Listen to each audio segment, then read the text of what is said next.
رمضان المبارک کی آمد ہے اور اہل ایمان کے دل منتظر ہیں کہ کب وہ خوبصورت اور سہانے لمحات میسر آئیں کہ ہم اپنے رب کا قرب حاصل کرنے کے لیے، اس کی رضا کے حصول کے لیے رمضان المبارک کو پورے تذکر و احتشام کے ساتھ منعقد کریں، روزوں کے ساتھ دن اور تراویح کے ساتھ قیام اللیل کر کے اپنے رب کو راضی کرنے کے لیے جدوجہد میں شریک سفر ہو جائیں۔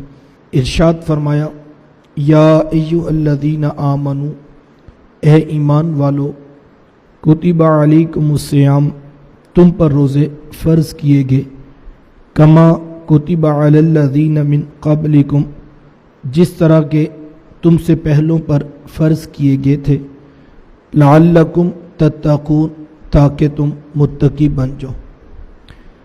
عربی میں روزے کے لیے صوم کا لفظ استعمال ہوا ہے اور اسی کی جمع صیام ہے جو اس آیہ نور کے اندر لفظ بولا گیا۔ صوم کا معنی کیا ہے؟ الصوم فی اللغت الامساک، لغت میں صوم کے معنی امساک یعنی رک جانا کے ہیں۔ جب تیز چلتی ہوئی ہوائیں اچانک رک جاتی تو اہل عرب یہ جملہ بولا کرتے کہ صامت الریح، ہوا رک گئی۔ جب تیز چلتا ہوا گھوڑا اچانک رک جاتا تو کہا جاتا کہ صام الخیل، گھوڑا رک گیا۔ تو روزے کو بھی صوم اس لیے کہا جاتا ہے کہ اس میں نفسانی خواہشات کا منہ زور گھوڑا گناہوں کے کرنے سے رک جاتا ہے، اور وہ شخص جو ڈٹائی کے ساتھ گناہ کرتا تھا، تہجد کے وقت اس کی پیشانی بھی مالک کی دہلیز پہ جھکی ہوئی نظر آئی۔ یہ رمضان کا ثمر نہیں تو اور کیا ہے، یہ رمضان کی برکت نہیں تو اور کیا ہے۔ شریعت کی اصطلاح میں طلوع فجر ثانی سے غروب آفتاب تک اکل و شرب یعنی کھانے پینے اور جماع سے قصدن رکے رہنے کا نام روزہ ہے۔ حضور علیہ السلام رمضان المبارک سے قبل ایام 20 کے روزے رکھا کرتے تھے۔ ہر چاند کی 13، 14 اور 15 تاریخ کو جو روزے رکھے جاتے ہیں انہیں ایام 20 کے روزے کہا جاتا ہے۔ عاشورہ کا روزہ بھی میرے حضور کا معمول زندگی تھا۔ فصام رسول اللہ صلی اللہ علیہ وآلہ وسلم وامر بہ، حضور خود بھی روزہ رکھا کرتے اور اپنے صحابہ کو بھی اس کا حکم دیا کرتے۔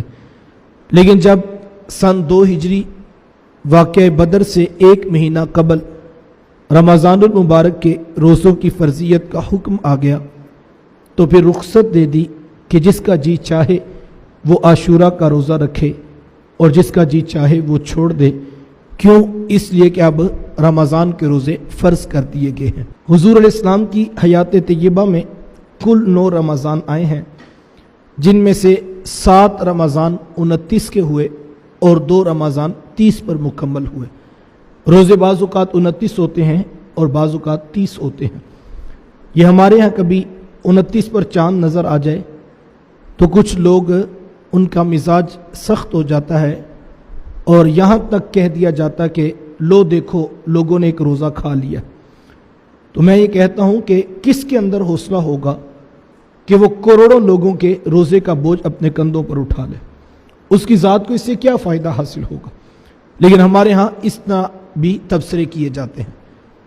تو یہ سسٹم جن ہاتھوں میں ہے وہ اہل ایمان بھی ہیں، اہل علم بھی ہیں اور وہ زہد و تقوی بھی رکھتے ہیں، لہٰذا ہمیں اپنی گفتگو کے اندر احتیاط سے کام لینا چاہیے۔ اور دوسری بات یہ ہے کہ روزے 29 ہوں یا کہ 30 ہوں، اللہ اپنے بندوں کو اجر پورے 30 کا ہی عطا کرتا ہے۔ یہ اس کا کرم ہے اپنے بندوں پر اور یہ اس کی رحمتیں ہیں اپنے بندوں کے اوپر۔ اور میں یہ کہتا ہوں کہ جو 29 ہم نے رکھے ہیں وہ نہ جانے قبول ہوں گے یا کہ نہیں ہوں گے، لیکن جو 30ویں کا اجر وہ اپنی جانب سے عطا کرے گا وہ تو پورا عطا کرے گا نا۔ تو پھر مجھے اور آپ کو اس کی رحمت پر امید ہو کہ وہ ہمیں ضرور جو ہے وہ اس کا صلہ عطا کرے گا۔